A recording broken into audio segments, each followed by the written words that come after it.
Maybe John Jones is in that John Jones video where he's like trying to he's like at a comedy show with his like gay lover or something. Yep. What? I've seen. Of course, I have. Oh, wait, crazy. I don't think I followed it. Who's there with their gay lover? So there's video. John Jones is in the crowd of a comedy show, and the comedy show's recorded. And I don't know if he knows, but he's like belligerent drunk and just like yelling shit from the audience. Yep. And he's like with supposedly his gay secret lover. And it's pretty clear it's him talking. And I'm assuming just like that drunk at a show, you're not going to think this would ever get out. It's a long time ago. I'm sure. But pretty damning video. Really? What? How do you know he's not just a friend? Like, they were like saying some pretty specific things. Oh, yeah. They were heckling with details of them having sex. Something was to that effect. I'd have to rewatch it to see. It's like pretty. You're not funny, and I suck cock. Something like that, actually. Yeah. I saw maybe you remember better than I do. I didn't get to that part. So I always attribute the gay stuff to the MMA guru, who's a MMA YouTuber. He's got a big bushy beard and big bushy like reddish brown hair, and all of his thumbnails and all of his videos and have his big pale face like really close to the camera.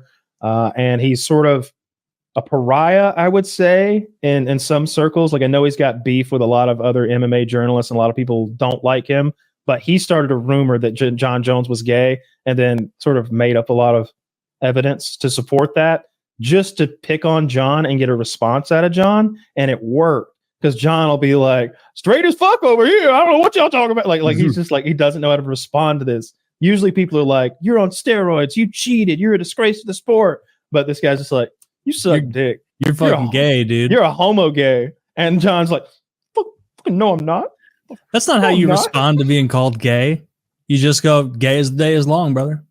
Hulk Hogan responded to it really well. You should watch the video, but it's like... I'll have to. I haven't seen the whole thing. It was pretty...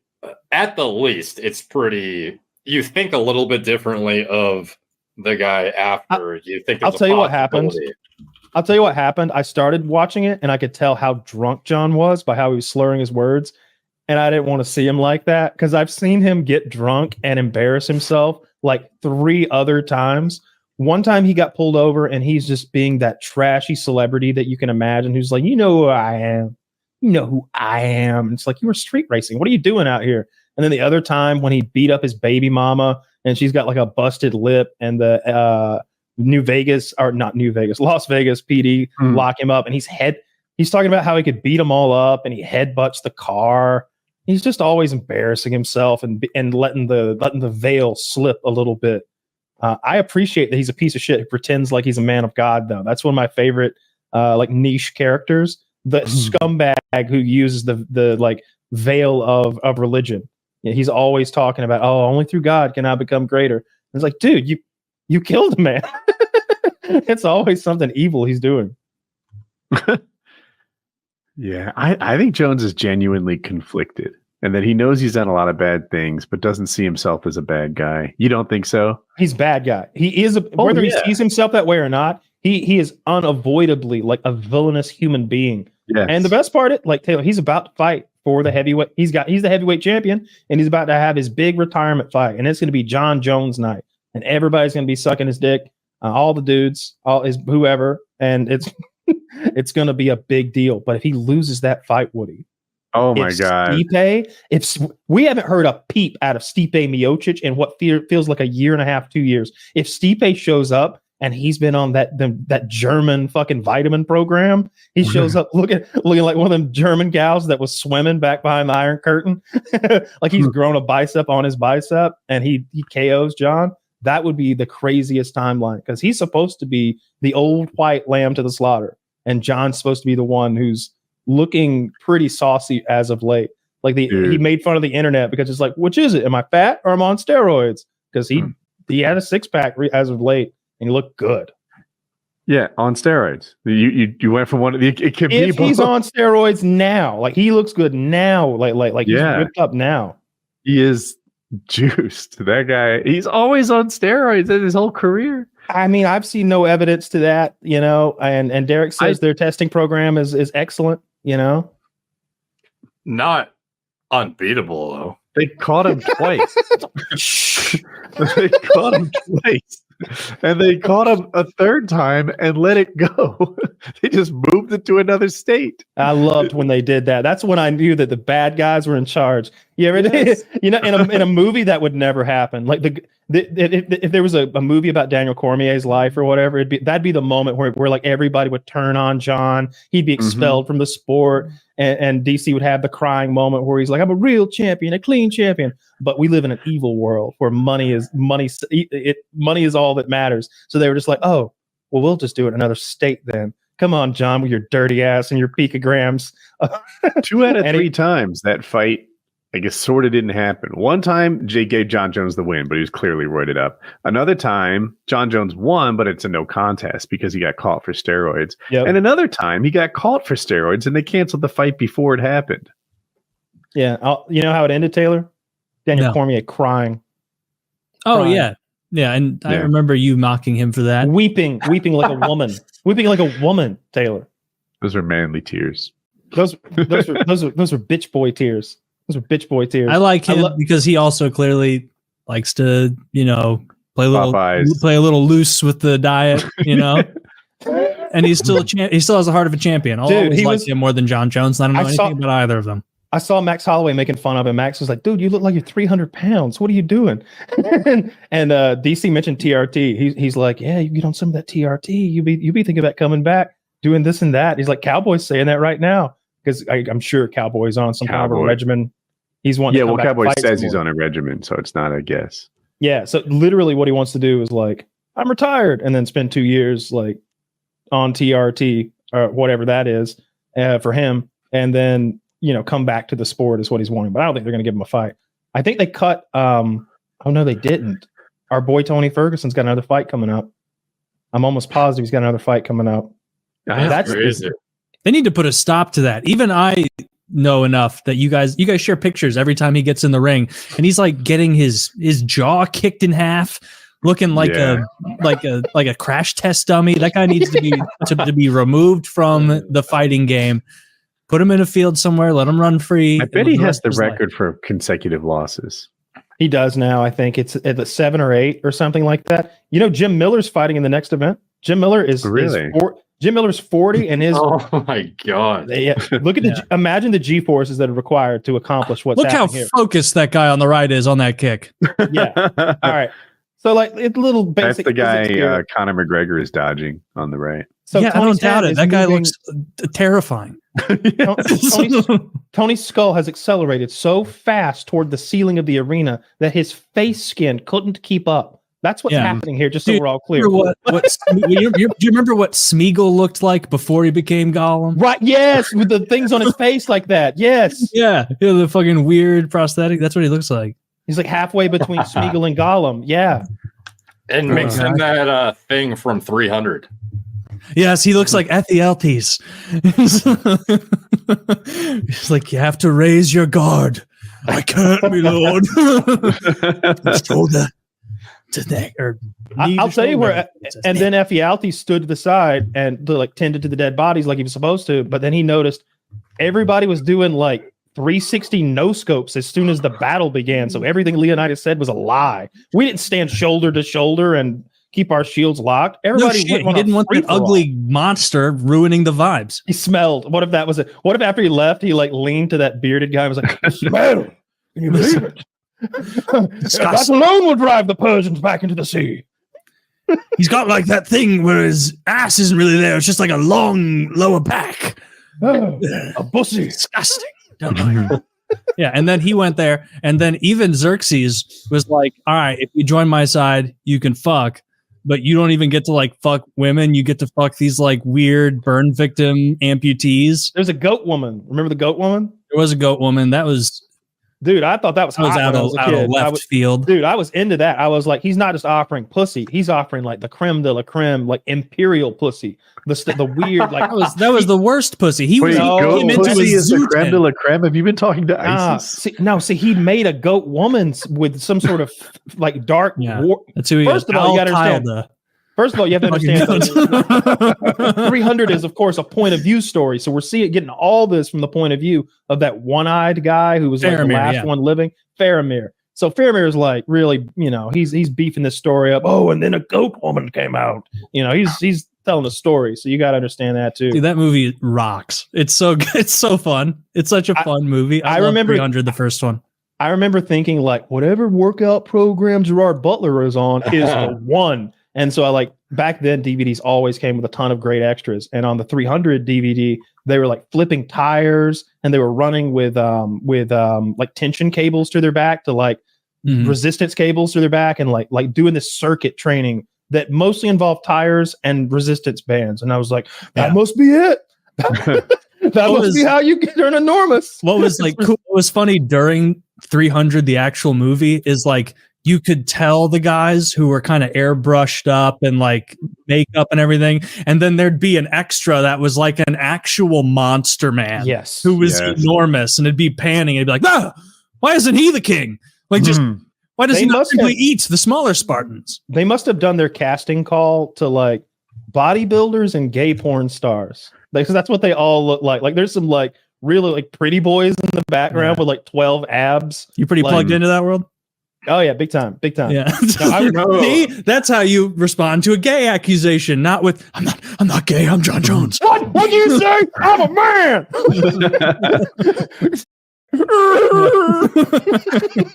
Tell me Alex Pereira wouldn't make a perfect Xerxes if they did another 300. Oh, he would. He'd be great. If he could speak fucking English, Xerxes rolls out from his giant throne carried by a dozen slaves and goes, Chama. I don't know what he's going to say, but Pereira, to me, I've only been watching MMA since Woody introduced me to it about a decade ago. But Pereira, to me, is the GOAT. Like, and I've never seen anybody do what Pereira's done. Like, he's come in and beat, like, everyone he's beaten was a champion, former champion, or future champion. All of his fights, I think. And it's like 5 out of 6, and the one loss is maybe to Izzy. It might be 6 out of 7. The Roundtree fight was pretty compelling the first couple of rounds, though. Like that guy didn't have the gas tank to take it, but I mean, if he was able, he didn't have the eyeball to take it. His eyeball, dude. That I love when the announcer went, something on his face is flapping off, and it was his nose. Like the whole, he came into the fight with this wound on the bridge of his nose, and it was like closed with a butterfly band-aid that was his skin color, so you couldn't really see it, but I saw it, and like right away that thing gets beaten off, and then the flesh is like rended off, like Ramsey's got a hold of him, and there's meat flapping off the bridge of this guy's nose. No, you're right, it was competitive for the first 2 rounds. I think the judges gave those rounds to Roundtree, but I just looked it up. If you get a lucky shot, like obviously Pereira can be knocked out if Izzy's able to get one counter shot, take him to the ground, so it's possible. Sure. And I think there was a lot of opportunities where that might have happened, but didn't get lucky enough. And then it was just like a ticking time bomb of gassing out. I've never seen anybody do what he's done. Beaten 9 belt holders. Yeah. But he's done this. It's the 3 title defenses in 6 months too. It's like nuts. Yeah. And when they interview him, he's so nonchalant about it. He's like, I wanted to fight again in December, but my foot, maybe February. And it's like, dude, are you serious? You're coming back in February? That's so quick. I don't remember the last time the lightweight belt got defended. It wasn't against Volkanovski or something. Like, when's the last time that Islam fought? I don't know. I don't even remember it. Meanwhile, this Pereira guy's come in and had at least 4 fights since the last time Islam's fought once. At 37 years old, too. Yeah. And he knows it. That's what I appreciate the hell out of that. These fighters who are 37 and 38 that are like, Chandler comes to mind, who's waiting years on the Conor McGregor fight. And it's like, you could have fought 6 times while you sat there and waited on Conor McGregor. Conor McGregor punked him worse than he has anybody, if you ask me. It was 6 months ago he fought, by the way. Oh, okay. I don't even remember it. Poirier. He fought Volkanovski. Poirier. Jesus, God, he's so fucking good. I hate those people with a passion. Poirier, isn't he Brazilian? I thought you hated the. Poirier's American, but he's defeated by the Dagestani. There's always a Dagestani champion. There always is. These Dagestanis, they're just bred to fight. Dude, it's Russians already tough, Muslim Russians with fucking Amish beards. It's a rough combo. Men of the land, tough. Yeah, there aren't many people who can stand up to them. I hate it. I hate their boring fighting style. I hate their annoying accent. I hate their haircuts with a passion. I hate the weird sort of like borderline gay like hangout style they have when they're all chilling in the sauna together and hanging all over each other. They're all too hairy. It's not gay to sit in a sauna with your handsome friends, your boys in a big tub. Yeah, you know, they're all in a big tub together. They all had the same fucking haircut and facial hair, and I just don't feel like that was the hairstyle before Khabib rocked it. And it just feels like they're all sucking Khabib's. Do we have hairstyle? What's the population in America that we could tap to compete with the Dagestanis, or do we just not have one? Wrestlers? I don't know. We have nothing for them. It's been tested. Do we have any like crazy West Virginia big old mountain men? Those people aren't fed well. Bo Nichols, let's get him in there. See if he can hang with their ground game. He's got a couple more fights before he gets anything like that. But yeah, I hate the Dagestanis. I hate Khabib. I hate all those terrorist connected people. I can't stand. Didn't Putin just crack part of their ring or something and was like, we're arresting some of you guys? Yeah, there were some terrorists who were going to Khabib's gym who did some kind of a terrorist act on a church and killed a bunch of people, and they tracked him back down to that gym. The last I heard, they had closed the gym down and seized a lot of Khabib's assets and properties. But I'm not a big enough hater to follow it day to day. I don't know why you hold every little thing against Khabib. I don't. The Russian government does. The good guys, right, Taylor? No. How does Islam get to Dagestan? Like, what's the history there? I don't know. Some conquest from a long time ago, or like, for sure. That has to be it. But I mean, you don't like. There was a conquest of Spain for hundreds of years, and like Islam is not a major population there, you know. So it like had to be something recent. Well, I mean, they did. They pushed the Muslims out through crusades and shit. But I think there's a lot of Muslims down there because wasn't that what was going on with the Serbian conflict or whatever back in the day with Milosevic? Wasn't it ethnic Muslims down there or something at odds with the Russians? Like I think all those countries have a population of Muslims. Oh, maybe. It's just weird that like Russia of all places think of them as like Orthodox or something, it's and so then big, have though. like a. Yeah, I guess that's down in that south corner of Russia. That's gargantuan. Yeah, I guess it's near like the stands. It is not the like true stands like Afghanistan, but like the quasi stands like Turkmenistan, Uzbekistan, Kazakhstan. Why are you so Stanist? Well, they've made their bed. You know, because like you're saying, some means? stands are good stands, some stands are bad stands. Yeah, it means land of, right? It does. It does indeed. Mm-hmm. You wished I didn't know that, didn't you? Yeah, I wish you didn't know it. The land of the Uzbeks. Yeah. No, I'm really looking forward to this weekend's event, though. I always like seeing Max Holloway fight. Like I said, it's in the UAE, I think. So that says 11 a.m. PST. Oh, so that's actually pretty convenient. Yeah, it's an afternoon fight card. 2 p.m. They're too goddamn late normally. Like we talk about it all the time, but the Ocho card or whatever at the Sphere, we were watching it all on a Discord call together, and people are getting tuckered out. It's like 1, 2 in the morning or something like that. They're like, how much longer is this going on for? And like, you got to wait until the light show is over. Then they're going to start the fight. I got annoyed with that. That was way too long. If they're going to do that, they should do it in a different time zone. But it's often to serve not the fans that you would think it is. It seems like they time some of them specifically for foreign audiences. So do you guys bet on the fights at all, or just kind of like casually, small like bet, small bets? So the guys in our Discord will do these ridiculous parlays where they're if everything goes their way, they're going to win $25,000. So it's fun to watch those because they'll get like 3/5 of the way to 25 grand fairly regularly.